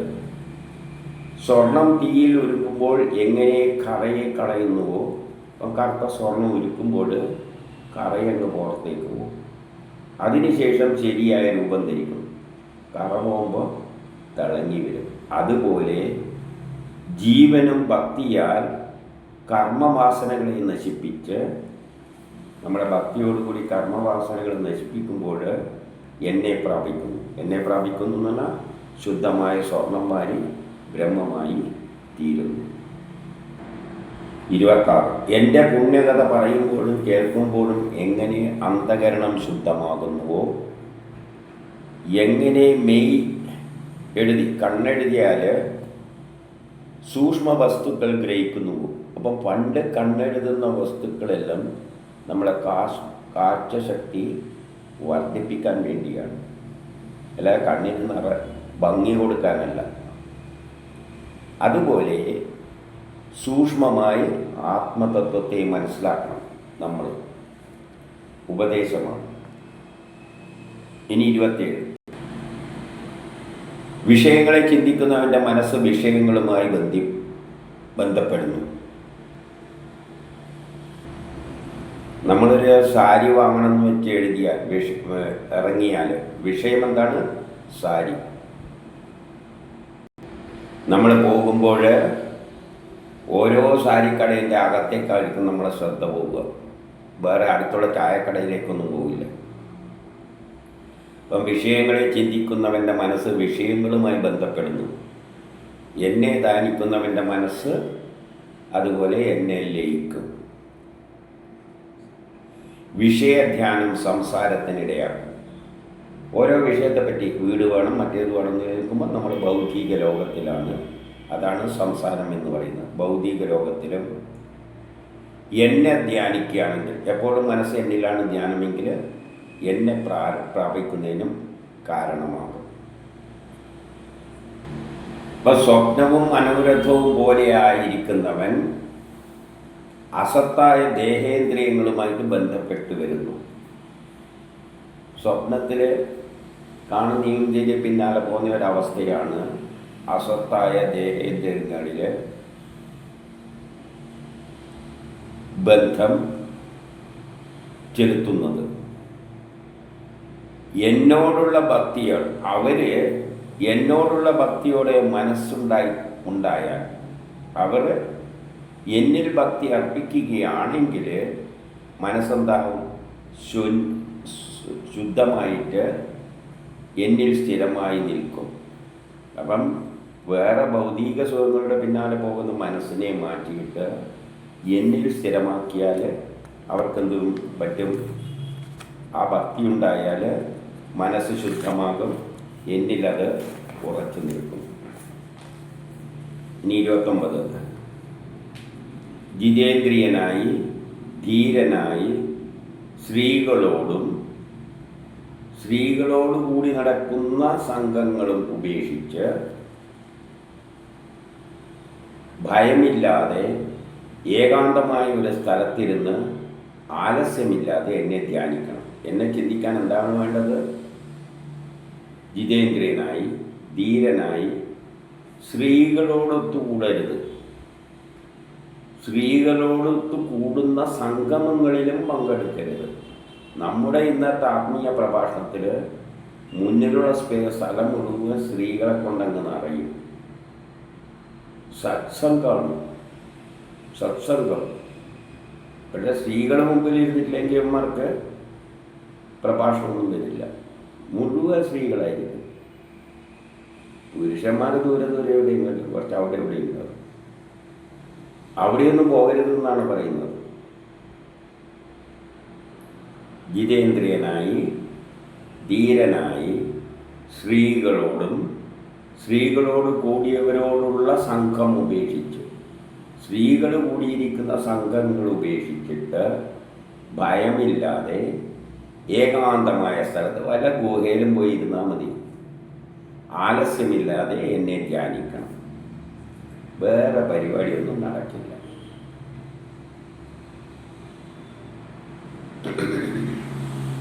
പുരുഷന് സ്ത്രീ സംഗമത്താൽ എങ്ങനെ കഷ്ടതകൾ സംഭവിക്കുന്നുവോ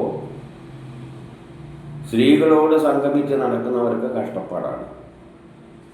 അഥവാ സ്ത്രീകളോട് രാഗമുള്ളവരുടെ സംസർഗം കൊണ്ട് എങ്ങനെ കഷ്ടതകൾ, സ്ത്രീകളുമായിട്ട് കൂട്ടുകൂടിയിരിക്കുന്ന സംഘങ്ങളിൽ, അതായത് ഈ ആത്മീയ പ്രഭാഷണങ്ങളിൽ തന്നെ മുമ്പിൽ ഗുരു ഇരിക്കും, ചുറ്റും സ്ത്രീകളും ഇരിക്കും, ആ സംഘത്തിൽ പോയി നമ്മളും ഇരിക്കുകയാണ്. ഇതിന് സത്സംഗം.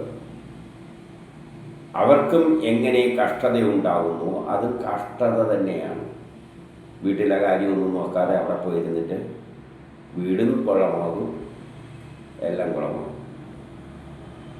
അങ്ങനെയുള്ള കഷ്ടതകളും ബന്ധനവും അന്യരുടെ സംസർഗത്തിൽ സംഭവിക്കുന്നില്ല. വേറെ പശുക്കൾ കൂടിയിരിക്കുന്നിടത്ത് പോയിരുന്നാലും ഈ ദോഷമൊന്നും സംഭവിക്കില്ല. അല്ലെ ആണുങ്ങൾ മാത്രം ഇരിക്കുന്ന ഒരു സ്ഥലത്ത് പോയിരുന്നാലും ഇത്രയും ദോഷം സംഭവിക്കില്ല. ഈ സ്ത്രീകളുള്ള സംഗമത്തിൽ പോയാൽ കഷ്ടപ്പാട് ദുരിതം തന്നെയാണ്. ജീവിതം ദുഃഖപൂർണമാണ്. ആര് പറയുന്നത്? ഭാഗവതം പറയുന്നു. പല ആണുങ്ങൾ മാത്രം ഇരുന്നിട്ട് വല്ല സംസാരിക്കുകയാണെങ്കിൽ അത്ര ദോഷം വരില്ല, അത് ദോഷം തന്നെയാണ്. ഈ സ്ത്രീകളുള്ള സ്ഥലത്തുള്ള സംഗമം, സംഘം ചേരല്, സത്സംഗം ദുഃഖകരമാണ്. പറയുന്നതാര്? ഭാഗവതം. അപ്പോൾ ഉദ്ധവർ ചോദിക്കുകയാണ്, അല്ലയോ അരവിന്ദാക്ഷ, മോക്ഷയിച്ചു എങ്ങനെ അങ്ങേ ധ്യാനിക്കണം? ഏത് വിശേഷ ഗുണത്തോടുകൂടി ചിന്തിച്ച് ധ്യാനിക്കണം? ഏത് രൂപത്തിൽ ധ്യാനിക്കണം? ഇതെല്ലാം ഒന്ന് ഉപദേശിച്ച് തന്നാൽ. അതായത് ധ്യാനയോഗത്തിൻ്റെ ഒരു രൂപമാണ്. 32-33 ഭഗവാൻ പറയുകയാണ്, ഏതെങ്കിലും അധികം ഉയരവും താഴ്ചയൊന്നുമില്ലാത്ത നിരപ്പായ സ്ഥലത്ത് ആസനത്തിലിരിക്കുക. ഏതെങ്കിലും ഒരു ആസനം, പത്മാസനത്തിലോ ഏതെങ്കിലും ഒന്നിൽ ഇരിക്കുക. ശരീരം ഈസി ആയിട്ട് എടുക്കുക, മസിൽ പിടിച്ചിട്ടൊന്നും ഇരിക്കണ്ട. സുഖമായിരിക്കണം, ഇരിപ്പ് നല്ല സുഖമായിരിക്കണം. സുഖമായിരിക്കണം എന്ന് പറഞ്ഞാൽ വല്ല മറ്റേ പിരിപ്പെല്ലാം വിരിച്ച് മറ്റേ കിടക്കെല്ലാം വെച്ച് അതിൻ്റെ മേലെ ഇരിക്കുന്നതല്ല പറഞ്ഞത്. ഈസി ആയിട്ട് ഇരിക്കുക. ഒരു അസ്വസ്ഥയൊന്നും തോന്നുക, ആരെങ്കിലും ശല്യമൊന്നും ചെയ്യരുത്. കൈകൾ മടിയിൽ വെക്കുക. നാസികയുടെ അറ്റത്ത് ദൃഷ്ടി പതിപ്പിക്കുക. ദൃഷ്ടി ജിതേന്ദ്രനായി പൂരകം, കുംഭകം, രേചകം മുതലായവ ഇതിലൂടെ വായുവിനെ ശോധിക്കണം. പിന്നെ വിപരീത ചക്രത്തിൽ പതുക്കെ അഭ്യസിക്കണം. രേചകം, പൂരകം, കുംഭകം എന്നൊന്നും പറഞ്ഞുകൊണ്ട് വലിയ കാര്യമൊന്നുമില്ല. സംഭവം ശ്വാസം എടുക്കുക. നമ്മൾ ശ്വാസം എടുക്കുന്നതിന് 3 ഘട്ടമുണ്ട്. എടുക്കുക, പിടിച്ചു വെക്കുക, വിടുക. ഈ ക്രമത്തിൽ ചെയ്യണം. അതിന് ചില കണക്കുകളുണ്ട്. എടുക്കുന്ന സമയം എത്രയോ അത്രയും സമയം പിടിച്ചു വെക്കണം.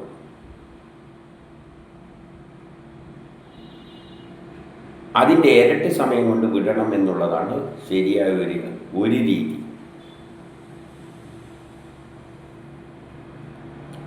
എടുക്കുന്ന ശ്വാസം എടുക്കാൻ വലിച്ചെടുക്കുമ്പോൾ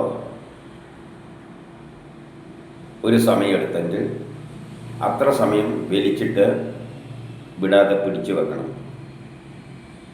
എന്നിട്ട് ഇതിൻ്റെ ഇരട്ടി സമയം കൊണ്ട് പുറത്തേക്ക് വിടണം. ഇതാണ് ക്രമം. രേചകം, പൂരകം, കുംഭകം എന്ന് പറഞ്ഞാൽ നിറക്കുക, എടുക്കുക, നിറക്കുക, പുറത്തേക്ക് വിടുക. ഇത് വിപരീത ദിശയിൽ ചെയ്യണം. ഹൃദയത്തിലിരിക്കുന്ന ഓംകാര രൂപമായ താമര തണ്ടിലെ നൂല് പോലെ, അപ്പോൾ ഒരു ചെറിയ നൂല് പോലെ, അത് നാഡിയാണ് ഉദ്ദേശിക്കുന്നത്. ശ്വാസം നാഡിയിലൂടെ വലിക്കുന്നതാണ് ഉദ്ദേശിക്കുന്നത്. ശ്വാസം വലിയുമ്പോൾ നമ്മളെ നാഡികളിലൂടെ ആ വായുവിനകത്ത് അത് ഉയർന്നു വരും. അതാണ് കുണ്ടലിനി ഉയരുക എന്നെല്ലാം പറയുന്നത്. ആ തണ്ടിലൂടെ ഇപ്പോൾ ഹൃദയത്തിലൊരു പൂവിരിക്കുന്നുണ്ട്, താമരപ്പൂവ് വെള്ളത്തിൻ്റെ അടിയിൽ നിന്ന് എവിടുന്നോ വരുന്നത് പോലെ അത് നമ്മളുടെ നാഡിയുടെ പോയിട്ട് എവിടെ, മൂലാധാരത്തിൽ, നമ്മൾ ഇരിക്കുന്ന നട്ടലിൻ്റെ അറ്റത്ത്, ആ മൂലാധാരത്തിലാണ് അവിടെ നിന്നാണ് ഈ താമരത്തണ്ട് ഇങ്ങനെ വന്നിട്ട് നമ്മളെ ഹൃദയത്തിൽ ഇങ്ങനെ വിരിഞ്ഞു നിൽക്കുന്നത്.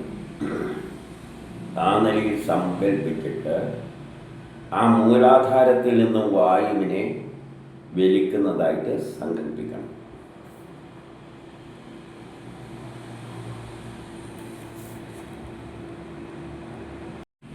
എന്നിട്ട് 12 മാത്ര കൊണ്ട് ശ്വാസത്തെ വിരിക്കണം. എന്നിട്ട് ഒരു ബിന്ദുവിൽ കൊണ്ടെത്തിക്കണം. പല ബിന്ദുക്കളുണ്ട്. അതായത് കുണ്ടലിനിയിൽ, നട്ടലിൽ കുറേ കേന്ദ്രങ്ങളുണ്ട്, ചക്രങ്ങൾ എന്ന് പറയും. അതിൽ ഓരോ ബിന്ദുക്കളാണ്. അങ്ങനെയാണ് ശിരസിലെല്ലാം എത്തുന്നത്, ഹൃദയത്തിലെല്ലാം എത്തുന്നത്. അങ്ങനെ കീഴേ നിന്ന് വലിച്ചിട്ട് ഒരുത്തിയിൽ കൊണ്ടുവെക്കണം ബിന്ദു. 12 മാത്ര കൊണ്ട് വലിച്ചിട്ട് ആ ബിന്ദുവിലെത്തിയിട്ട് 15 മാത്ര കൊണ്ട് അവിടെ പിടിച്ചു വെക്കണം. ഇങ്ങനെ വലിക്കുമ്പോൾ 12 മാത്രമെങ്കിൽ 15 മാത്രയിൽ അവിടെ കേന്ദ്രീകരിക്കണം. ഇതെല്ലാം യോഗ പ്രാക്ടീസ് ചെയ്യുന്നവർ ഈ ബ്രഹ്മസാക്ഷാത്കാരത്തിനുള്ളതാണ്. എല്ലാവർക്കും ഒന്നും അതറിയില്ല. ശരിയായ ഗുരുവിനെ എങ്ങനെയും കണ്ടെത്താൻ നോക്കുക. ഇങ്ങനെ പോകേണ്ടിക്കില്ല. അല്ലെങ്കിൽ എല്ലാം ഉടുതുണിയെല്ലാം ഉപേക്ഷിച്ചിട്ട് വിരക്തി വരുമ്പോൾ അങ്ങ് പോയേച്ചാൽ മതി. ഇതല്ല, ഇത് കൃത്രിമമായിട്ട് ഉണ്ടാക്കിയെടുക്കേണ്ട പരിപാടിയാണ്. 35 പറയുകയാണ്, ഈ തരത്തിൽ പ്രാണായാമം ഓരോ ദിവസവും 3 നേരം ചെയ്യണം. 10 പ്രാവശ്യം, ഒരു പ്രാവശ്യം രാവിലെ ചെയ്യുമ്പോൾ 10 പ്രാവശ്യം, വൈകുന്നേരം 10 പ്രാവശ്യം, ഉച്ചക്ക് 10, അല്ലെങ്കിൽ അർദ്ധരാത്രിയിലാണ് രാവിലെ. ഒരു ദിവസത്തിൽ 3 നേരം എന്നാണ് പറയുന്നത്. 10 പ്രാവശ്യം ചെയ്താൽ, ഇങ്ങനെ ശ്രമിച്ചാൽ 1 മാസം കൊണ്ട് പ്രാണനെ ജയിക്കാം. നമ്മളെ ബ്രീത്തിങ് എക്സസൈസ് കൺട്രോൾ ചെയ്യാം. ശ്വാസം ഇപ്പോൾ നമ്മളെ കൺട്രോളല്ല, ശ്വസിക്കുന്ന നമ്മളെ കൺട്രോളൊന്നുമല്ല. പക്ഷെ ഇത് പ്രാക്ടീസ് ചെയ്ത് കഴിഞ്ഞാൽ പിന്നെ ശ്വാസം എടുക്കുകയും എല്ലാം ചെയ്യുന്നത് നമ്മളായിരിക്കും. നമ്മളെ കൺട്രോളാണ്.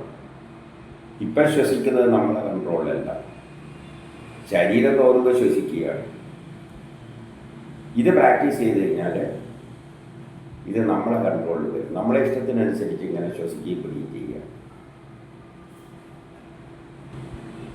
ഞാനീ പറഞ്ഞ ഈ തണ്ട് പറഞ്ഞല്ലോ, താമരമുട്ടിൻ്റെ മാതിരി. അങ്ങനെ ശരീരത്തിനുള്ളിലിരിക്കുന്ന മേൽഭാഗത്ത് കൂമ്പോട് കൂടിയ ആ മുട്ട് അധോമുഖമായിട്ടാണ് അതിനെ സങ്കല്പിക്കേണ്ടത്. ഹൃദയത്തിൽ താമരമുട്ടിനെ മലർന്ന് വികസിച്ച് നിൽക്കുകയാണ്. എന്നിട്ടോ താമരദളങ്ങളിൽ, അങ്ങനെയുള്ള താമരയുടെ ദളമുണ്ടല്ലോ, പൂവിൻ്റെ ഓരോ ദളത്തിലും സൂര്യൻ, ചന്ദ്രൻ, അഗ്നി എന്നിവയെ സങ്കല്പിക്കുക. അങ്ങനെ ധ്യാനിക്കണം മനസ്സിൽ. ഹൃദയത്തിലൊരു താമരപ്പൂവുണ്ട്. ഈ വലിച്ചിട്ട് കൊണ്ടുപോയിട്ട് ആ താമരയുടെ ദളങ്ങളിൽ ഒന്നിൽ സൂര്യനുണ്ട്, ഒന്നിൽ ചന്ദ്രനുണ്ട്, ഒന്നിൽ അഗ്നിയുണ്ട്. ആ അഗ്നിയുടെ മധ്യത്തിൽ എൻ്റെ രൂപത്തെ ദർശിക്കണം. ആ അഗ്നിയുടെ മധ്യത്തിൽ ഇനി പറയാൻ പോകുന്ന രൂപത്തിൽ എൻ്റെ മുഖത്ത് ദർശിക്കണം.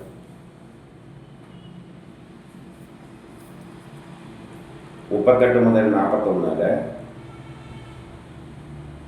സമമായ ശരീരം, നല്ല ഒതുക്കുള്ള ശരീരത്തിൽ ദർശിക്കണം, ശാന്തഭാവത്തിൽ ദർശിക്കണം, മുഖം നല്ല സുന്ദരമായിട്ട് ദർശിക്കണം, ഏതെങ്കിലും പടം ചിന്തിക്കാമോ, കഴുത്തെല്ലാം നല്ല സുന്ദരമാണ്. ഇങ്ങനെ ഓരോ അവയവമായിട്ട് ചിന്തിച്ച് പോകണം, കണ്ണടച്ചിട്ട്.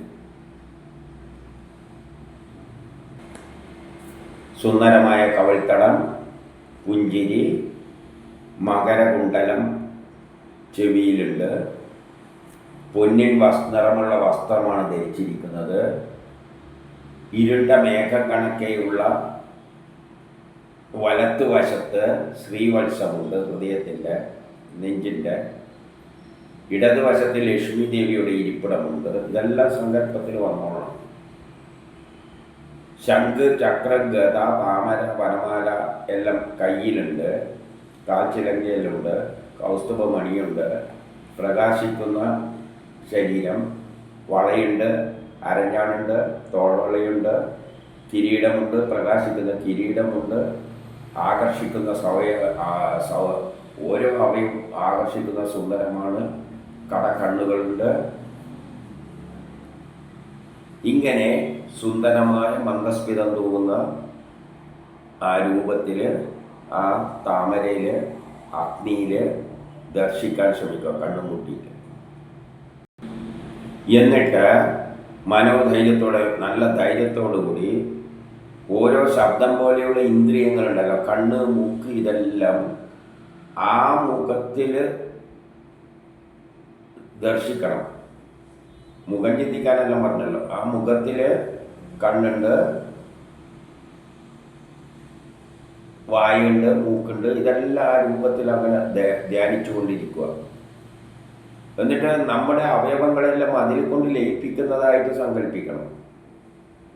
എൻ്റെ കണ്ണിനെ അതിൽ കൊണ്ട് ഞാൻ ലയിപ്പിക്കുകയാണ്.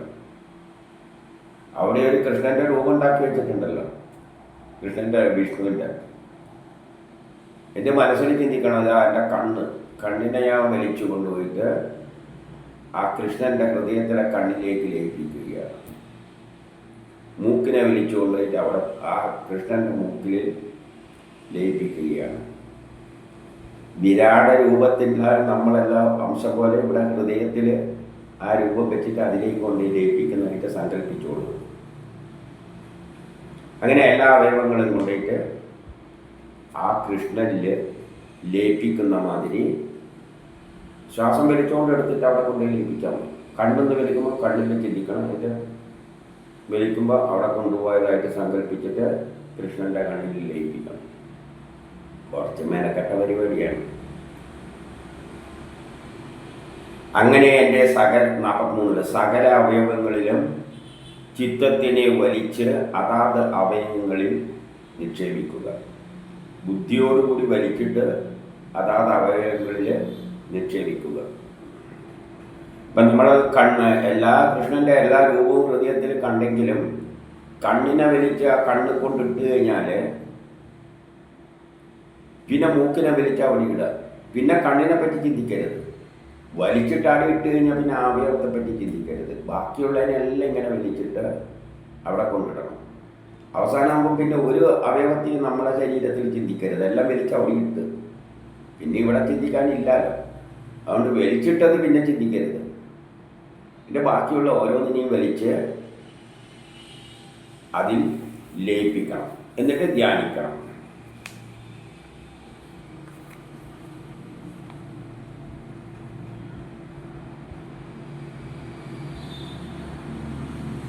എന്നിട്ട് ആ മുഖത്തിൽ ചിത്തത്തെ നിർത്തിയതിന് ശേഷം, അങ്ങനെ എല്ലാം അതിലേക്ക് ലയിപ്പിച്ചതിന് ശേഷം ആ പിന്നെ രൂപം കാണുന്നുണ്ടല്ലോ, നമ്മൾ കൃഷ്ണനെ ഭാവന ചെയ്തിട്ട് ഓരോ അവയവത്തിൽ കൊണ്ട് ലയിപ്പിച്ചത്. പിന്നെ ആ കൃഷ്ണന്റെ രൂപത്തെ ബ്രഹ്മസ്വരൂപമായി എന്നിൽ ലയിപ്പിക്കുക. ബ്രഹ്മസ്വരൂപം എന്താണ്? അതിന് രൂപവും ഭാവമില്ല. പിന്നെ അതിനെല്ലാം ഞാൻ ആത്മാവിൽ, അവിടെയാണ് ബ്രഹ്മസ്വരൂപം, അതിൽ ലയിപ്പിച്ചു. കൃഷ്ണൻ എന്ന രൂപത്തെയും പിന്നെ നിർഗുണമായ അവസ്ഥയിലേക്ക് കൊണ്ട് ലയിപ്പിച്ചു. പിന്നെ എൻ്റെയും ചിന്തിക്കരുത്, എൻ്റെ ആ രൂപത്തെയും ചിന്തിക്കരുത്. അപ്പം നമ്മളെ ഓരോ അവയവങ്ങളും ആ കൃഷ്ണനിലേക്ക് കൊണ്ടുപോയി ലയിപ്പിച്ച് ആ രൂപത്തിൽ, വിഷ്ണുവിൻ്റെ രൂപത്തിൽ ലയിപ്പിച്ചിട്ട് പിന്നെ വിഷ്ണുവിന് ഒന്നടക്കം കൊണ്ടുപോയി നിർഗുണമായ ബ്രഹ്മത്തിൽ ലയിപ്പിച്ചു. പിന്നെ ആ വിഷ്ണുവിൻ്റെ രൂപം മനസ്സിൽ വരണം. പിന്നെ നിർഗുണാവസ്ഥ മനസ്സുകൊണ്ടായി നിർഗുണമായി. ഇങ്ങനെ 45 ഇങ്ങനെ നിലനിന്ന മനസ്സോടുകൂടിയവൻ തന്നെ ആത്മാവിൽ എന്നെയും തന്നെ തന്നെ ആ സർവാത്മാവായിട്ട് കാണുന്നു. പിന്നെ അവൻ എന്നെ ആ ബ്രഹ്മത്തിലും സർവത്തിലും എന്നെയും ദർശിക്കുന്നു. എന്നെ ആ ബ്രഹ്മത്തിലേക്ക് കാണുന്നു. എന്തെല്ലാം ഈ പ്രപഞ്ചത്തിലുണ്ടോ അതെല്ലാം ബ്രഹ്മമായിട്ട്, നിർഗുണമായ ബ്രഹ്മമായിട്ട്, ഞാനായിട്ട് കാണപ്പെടുന്നു. പിന്നെ ഈ ലോകമില്ല, ആകെയുള്ളത് നിർഗുണമായ ബ്രഹ്മം.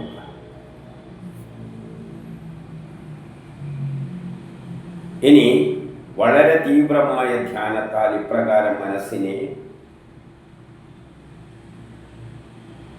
അതിൽ കൊണ്ട് ചേർക്കുന്ന യോഗിക്ക് ആധ്യാത്മികം,